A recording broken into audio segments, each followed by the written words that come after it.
Hello, welcome to another of Comfort Institute's instructional videotapes on whole house diagnostics and repair. One of the most popular choices in lighting for many years now has been recessed lighting fixtures, often referred to as can lights. Since they are recessed, they can be mounted flush with ceiling surfaces and can therefore be placed virtually anywhere without protruding into the interior space. They are relatively inexpensive and can also be very stylish and attractive. When performing infiltrometer tests, you'll find some common leakage sites that are present in most buildings. And recessed lighting fixtures are one of these very common and significant leakage sites. Some houses have dozens of these leaky fixtures.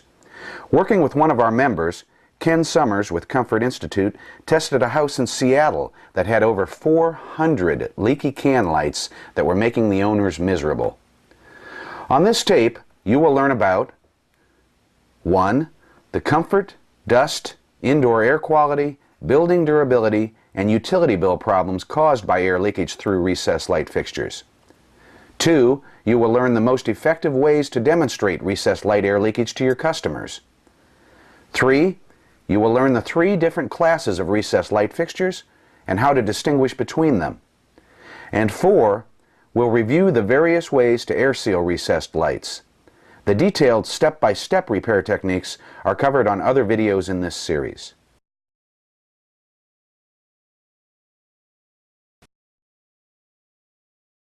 With the exception of the newly available airtight fixtures, virtually all recessed lights have many openings both in and around their housings that can allow large amounts of air to move through them.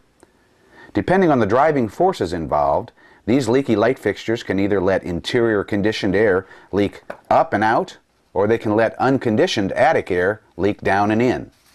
When conditioned air leaves, we call it air exfiltration, and when unconditioned air enters, we call it air infiltration.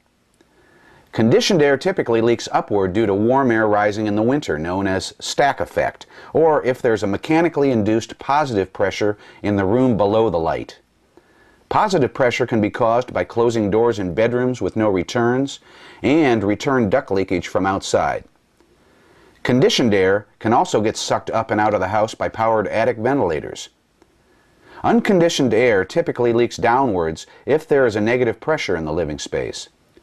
Common causes of negative pressure are exhaust fans, clothes dryers, fireplaces, interior door closure, and supply duct leakage to the outside.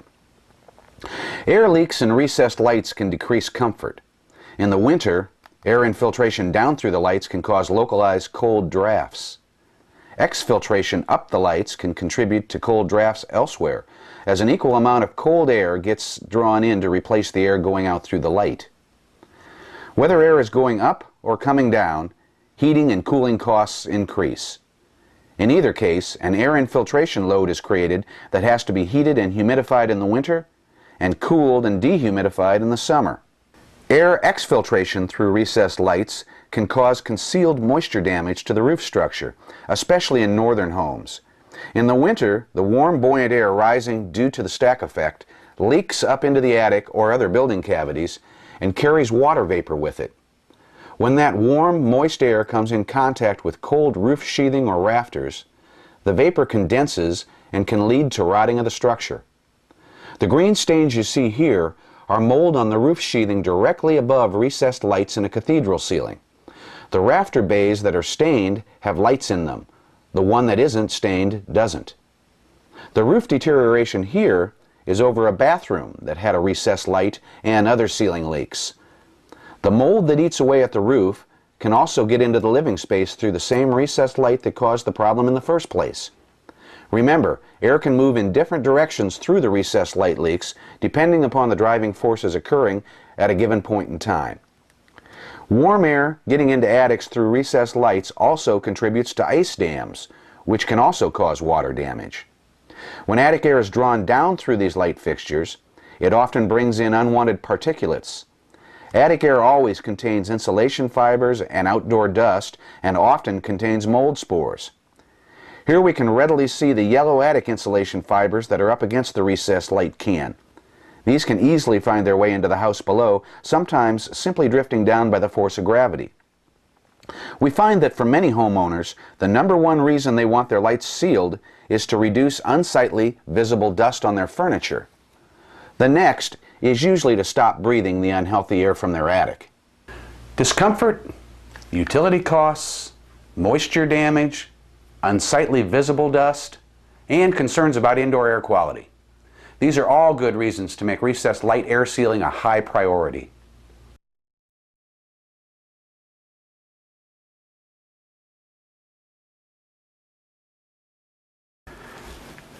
If you have an infiltrometer, it's very easy to demonstrate the recessed light leakage problem to your customers in their homes. The most dramatic visual demonstration is to use a cool smoke puffer, combined with the pressure created by the infiltrometer blower door. The air movement at these locations becomes quite visible and dramatic. You can either pressurize the house, showing smoke exiting as we see here, or depressurize, showing smoke entering the house, as in this example. It helps to have the light on while you're doing the demonstration. The infiltrometer and smoke puffer demonstration certainly grabs the attention of a homeowner and helps them clearly understand that these fixtures can be a significant source of air leakage. Although not usually as impressive, you can also often use smoke without the infiltrometer running. This demonstrates the movement of the air through the lights driven by normal pressures present at that point in time. Here's an example of stack effect causing air to leak out a recessed light on a relatively cool morning. It's about 20 degrees Fahrenheit outside. There are currently no fans operating in the house and no infiltrometer running. An attic is above us here, and using the smoke you can clearly see the movement of the air upward and through this fixture. It is being driven solely by the stack effect of warm air rising. Using just the smoke puffer is especially effective if you already know from other tests that a significant positive or negative pressure is present. For example, if you already know that a bedroom with no return grill gets pumped up whenever the door is shut, have the homeowner squeeze smoke under the light with the air handler running and the door open, and then close the door for them. The smoke will usually immediately pick up speed and zoom out through the light. If you are able to access the fixture housing from above, in an attic space, for example, you can often see visual evidence of air having been leaking through these locations. Here in this attic you see loose fill white fiberglass insulation over a light housing. Notice the area of light gray coloration. This has been caused by several years of air being filtered as it passed through the insulation. A smoke puffer can also be employed up here in the attic with or without the blower door operating, depending on what you wish to demonstrate. With the blower door depressurizing the home below, the smoke will be drawn down through the fixtures. However, the attic is often not a very convenient or safe location for a demonstration for your customers, so usually it's better to do the smoke demo from the interior of the home.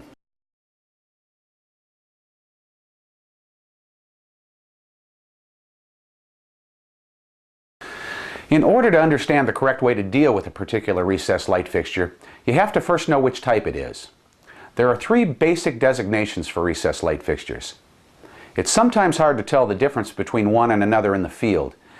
In this section we'll review their various features, kind of a crash course on recessed lights. The first designation is referred to as non-IC rated. The letters IC stand for insulated ceiling. A non-IC rated fixture is not approved for being in contact with insulation. Therefore, non-IC rated fixtures should only be used inside the thermal boundary. For example, in the floor cavity between the first and second floor, or in a commercial suspended ceiling that is not insulated. Here's an example of a non-IC fixture. They are generally very open to air movement through the housing. They will usually, but not necessarily always, have a warning label on the upper side stating that a 3-inch clearance to insulation is required. In addition, code also requires a 1/2 inch clearance to combustible materials. This is to allow for the dissipation of heat produced by the light. If these fixtures are covered with insulation, they can cause heat overload and present a possible fire hazard.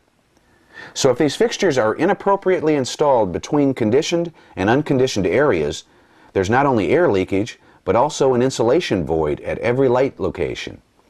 For the typical 6-inch fixture, this results in a minimum of a 1-foot diameter area of missing insulation. This can have an impact on the conductive heating or cooling load of the building. For example, just 6 of these fixtures in a 200 square foot bedroom will increase the conductive heat loss through an R38 insulated ceiling by 60%. The missing insulation also creates potential for condensation and mold growth. On the inside in the winter in cold climates, and on the backside in the attic in humid climates in the summer.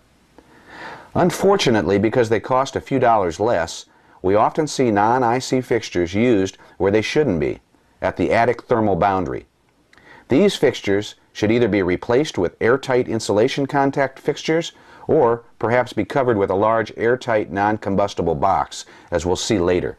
The second designation of recessed fixtures is IC rated, meaning that the housing can be in contact with and covered with insulation. However, the housings of most models of these units still contain leaks and allow air movement through them. Insulation installed over the top of these leaky fixtures does little, if anything, to stop air movement, as we saw in the previous example where the white fiberglass insulation was turning gray. And insulation in direct contact with a leaky fixture can be a source of dust in the home. Here's a typical IC rated fixture that happens to be a Halo brand, model H7ICT. Notice the many built-in gaps, slots, and cracks. And finally, there are now fixtures that are insulated ceiling rated, but also airtight. This means they are rated for contact with insulation, and they also passed an airtightness standard in testing. Some manufacturers, such as Juno, make IC housings that are airtight, but require an additional gasket part to achieve an airtight installation at the ceiling level. Here is a Halo model H7ICATH for new construction. It has gaskets to seal the wire penetration and holes on the top of the housing. It too will need either a gasket or caulking to seal the opening around the housing where it meets the ceiling. Here is one designed for remodel use. This brand is Commercial Electric. Notice the lack of slot leaks and the use of rubber adhesive gaskets around the wiring penetration and the wide flange where it meets the drywall. However, there are the 4 openings at the drywall supporting clips as you see here. The manufacturer includes these foam rubber gaskets to apply over these openings once the unit is installed to complete the air sealing of the housing. While these airtight fixtures are the best way to go, they've only been on the market a few years. Their use and even availability is not yet widespread unless it happens to be required by local or regional codes, such as in Washington State. The Washington State Energy Code now requires all recessed light fixtures used in new construction to meet an airtightness standard. Most have a label like this one stating that inside the can. Watch out, however, for a confusing labeling technique, specifically used by Halo and possibly some other manufacturers. This is a Halo IC fixture that is not airtight.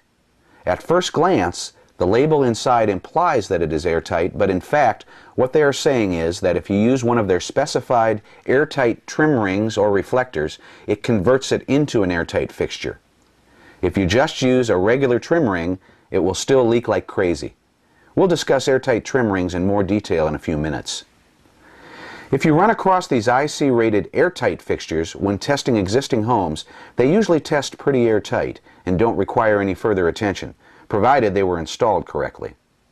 Whenever installing new recessed fixtures, we at Comfort Institute strongly encourage the use of the IC-rated airtight models for their superior performance.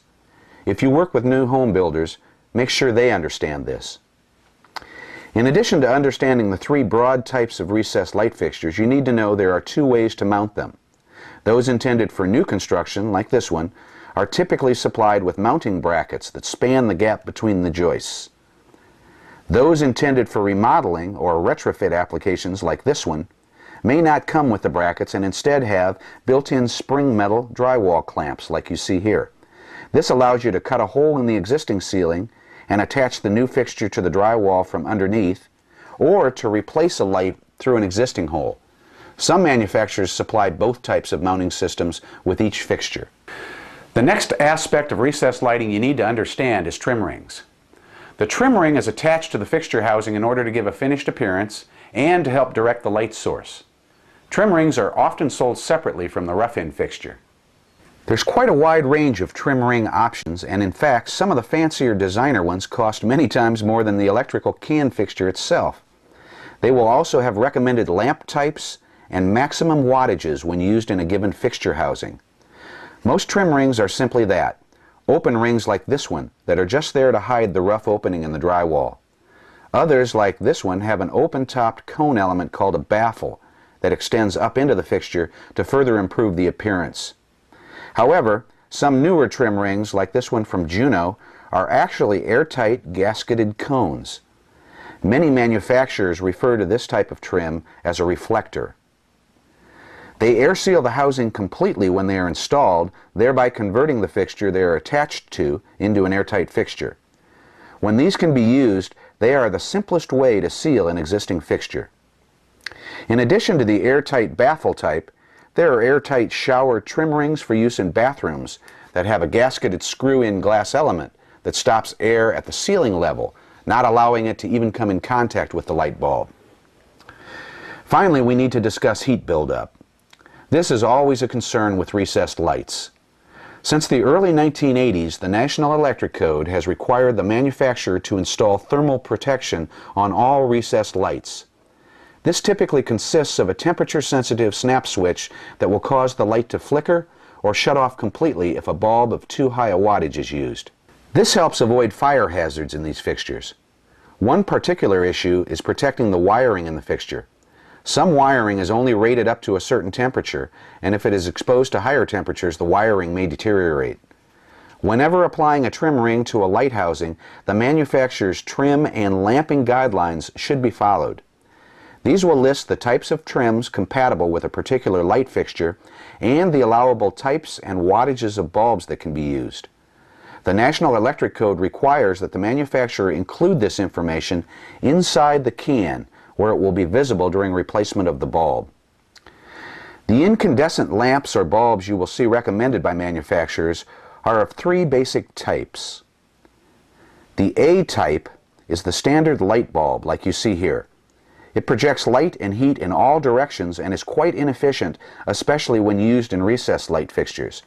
These standard bulbs tend to create the most heat in a recessed fixture.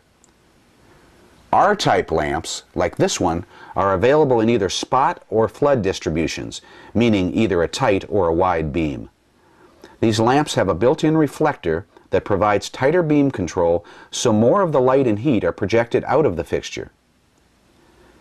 PAR type lamps, like this one, also have built-in reflectors, but provide longer beams and wider coverage than the previous types.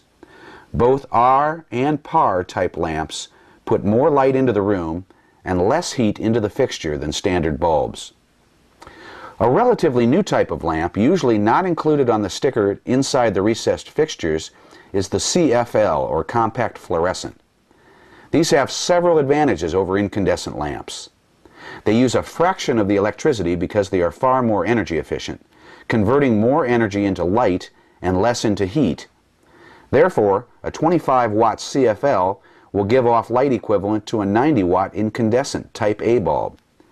And it generates almost no heat, thereby virtually eliminating any potential for overheating and reducing the heat load on air conditioning as well. And compact fluorescents have a life expectancy in the area of 10,000 hours.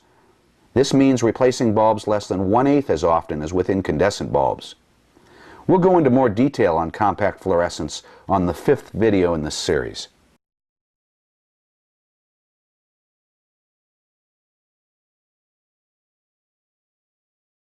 So, how can we seal an existing leaky recessed light? What is safe or code approved? Which options are appropriate for different fixtures? We'll go into the detailed step-by-step sealing techniques on the 3 following videos, but for now we'll review the broad picture. Unfortunately, what to do is not always crystal clear, and your company will have to make some policy decisions about certain situations. Some major manufacturers like Halo and Juno now offer a listed and compatible airtight trim ring, often called a reflector, that can be retrofitted into their fixtures. The original trim ring is discarded. The entire process can be done from below, which sure beats working in the attic. It takes less than 5 minutes per fixture, and the cost for the part is typically under $15. No electrical rewiring is needed, and the result is an attractive airtight seal. Be sure to adhere to the manufacturer's recommended light bulb wattages for use with that trim and fixture. If in doubt, it is always safer to reduce the wattage to 60 or less, or install a compact fluorescent. You may even want to make up and apply a label stating this inside the new trim ring. Whenever an airtight trim ring can be used, it is usually the simplest and most economical solution. The second videotape in this series goes into the step-by-step installation techniques involved and provides more guidance on the different models available. Unfortunately, the airtight trim rings can't always be used. In many cases, you have to use an alternative solution. Here are some common examples of where the airtight trim ring cannot or should not be used. If no airtight trim ring is specifically listed by the original fixture's manufacturer as being approved for it, you would be taking a risk installing an airtight trim ring that is only approved for other brands or models. It may fit and do the job, but technically it's not approved by the original manufacturer of the fixture. So while many contractors do this in the field, at Comfort Institute we cannot endorse or recommend the practice. If you do choose to do it, make sure to limit the new bulb to 60 watts or less, or change to a compact fluorescent as we mentioned previously. And don't forget to advise the customer of this. If the fixture was built after the early 1980s and already has built-in thermal protection, your risk and liability is inherently reduced. Some airtight trim rings are approved for use with non-insulation contact fixtures. Specifically, the Juno Model 28 is rated by them to be used with their models TC2 and TC2R non-IC fixtures. Halo trims are also compatible with their full line of housings as well. However, even with the airtight trim, there is still the significant thermal bypass caused by the required 3-inch insulation clearance. It's not clear whether the addition of the trim ring converts it into an IC light that can be covered with insulation. So if you really want to solve all the problems, the airtight trim ring won't do it. While most residential recessed lights are the standard 6 inches in diameter, there are some that are 5 or even 4 inches. Some commercial lights are 8 inches. While most manufacturers make some airtight trims for these other sizes, they may be difficult to obtain. Juno makes one model for 4-inch housings and 3 models for use with their 5-inch housings. Check with the manufacturer of the particular light fixture you're dealing with. We don't know of an eyeball type airtight trim ring. If the fixture has a rotating eyeball type accessory, it would have to be thrown away to use the standard airtight trim rings. This may not be acceptable to the customer. And finally, if the client has invested in some pretty fancy and expensive interior decorator gold-plated non-airtight trim rings, they may not want to throw them away and install the relatively plain airtight ones. So how can we deal with all these common situations where the airtight trim rings can't or should not be used? The cleanest and least controversial solution is to replace the old fixture with a new airtight rated insulation contact fixture. This is probably the best solution for light fixtures manufactured prior to 1980, since they likely will not have built-in thermal protection. Replacing the entire fixture pretty well eliminates the concern of creating a fire hazard. These airtight fixtures are available in both 6-inch and 5-inch versions. The replacement can usually be done most easily from up in the attic. If the old fixture was a non-IC unit, doing the work from above also allows you to cover the new fixture with insulation and also eliminate the thermal bypass. However, if there's no access from above, as is the case in cathedral ceilings for example, you can usually disassemble and remove the old fixture from below and replace it with a model such as this one that is IC rated and airtight and designed for retrofit application from the interior. It uses built-in spring metal drywall clips to hold itself in place. Whether the work is done from above or below, the gap between the new airtight recessed can and the drywall must be sealed with an accompanying gasket or carefully caulked. While these airtight fixtures are much better than the non-airtight versions, we often find that sloppy production line assembly has left some small leaks. You might still have to put a dab of silicone at some gaps and gaskets to get a truly airtight seal. If replacing the old fixture, you can often salvage and reinstall the customer's original trim ring or eyeball accessory, and they won't even see a difference. This keeps the cost down too. The cost of a new airtight fixture housing, excluding the trim ring, is actually surprisingly low, often under $15. The only real drawback to replacing the original fixture is the fact that in some jurisdictions you'll need to bring in a licensed electrician to do the hookups, and in some areas you might even have to pull a permit. Check into what is needed in your area. You may be able to work out an arrangement where a lower cost worker does the prep work and the electrician only has to do the actual hookup. Overall, replacing the fixture takes longer than installing an airtight trim ring, but it is still pretty quick. Power and a hole in the ceiling are already there. The third video in this series describes step-by-step how to replace existing fixtures from above and below. A more controversial approach that is often used in the field is to keep the original fixture and build a large airtight and non-combustible box over it up in the attic.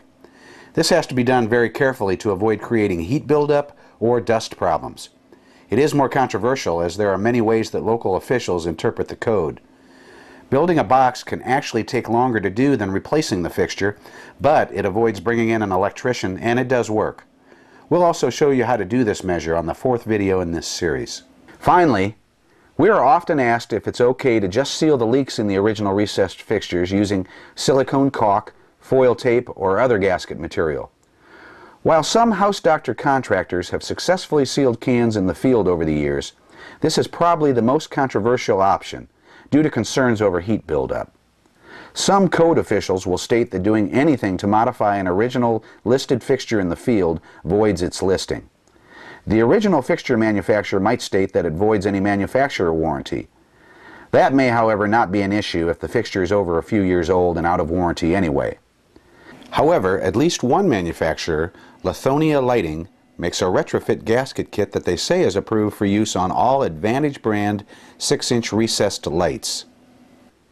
It has pre-cut pieces for covering the top, the side slots, and the gap at the ceiling. The part number is ATK6.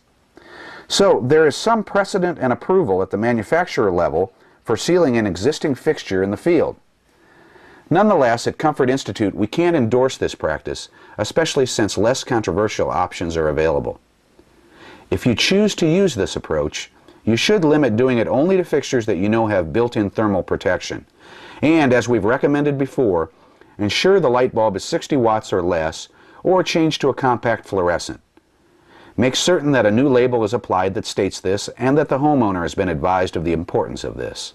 On the other hand, if you're going to use a sealing technique that is in the controversial gray area, applying an airtight trim ring that isn't specifically approved for the fixture is probably a safer bet than caulking the original can. A new airtight trim ring creates an insulating airspace inside the fixture, and the original air leaks in the fixture are still there, which should help reduce heat buildup. An airtight trim ring would also be construed by many to be less of a modification to the original fixture. So that's it for our introduction to recessed light air leakage. These lights are a significant and common problem, but they can be fixed. For what initially seems to be a relatively simple product and problems, understanding recessed light types, leakage, and how to fix them turns out to be remarkably complicated. So we could call this series Everything You Never Thought You'd Need to Know About Recessed Lights and Didn't Know You Needed to Ask. We'll see you on the next tape, where we get into the details of how to fix them.